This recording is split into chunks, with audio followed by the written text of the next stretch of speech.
24મી સપ્ટેમ્બરે અમદાવાદ પાસે દહેગામના બહિયલ ગામમાં જ્યારે નવરાત્રિના ગરબા ગવાઈ રહ્યા હતા ત્યારે મુસ્લિમોએ આ ગરબા ઉપર પથ્થરમારો કર્યો.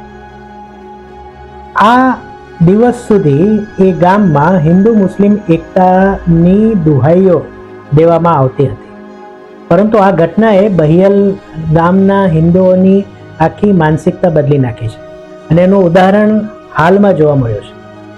અત્યાર સુધી શું થતું કે બહિયલ ગામમાં જ્યારે પણ દિવાળી આવતી, નવું વર્ષ આવતું, તો અહીંયાના શંકર ભગવાનના મંદિરમાંથી જે પ્રસાદ ચડાવવામાં આવતો એમાંથી કોપરું લઈને હિન્દુઓ મુસ્લિમ વિસ્તારમાં જતા અને મુસ્લિમો સાકર લઈને હિન્દુઓને આપતા અને બંનેનું મિશ્રણ કરીને કોપરા સાકરની એક અનોખી પ્રથા ઉજવવામાં આવતી. પરંતુ 24 સપ્ટેમ્બરની ઘટના બાદ હિન્દુઓએ આ વર્ષે, અથવા તો એવું કહેવાય કે આ વર્ષથી આ પ્રથા બંધ કરવાનો નિર્ણય લીધો છે. એટલે આ વર્ષે જ્યારે હમણાં દિવાળી ગઈ થોડા દિવસ પહેલા, ત્યારે બહિયલ ગામમાં આ સાકર કોપરાની પ્રથા બિલકુલ ઉજવવામાં ના આવે.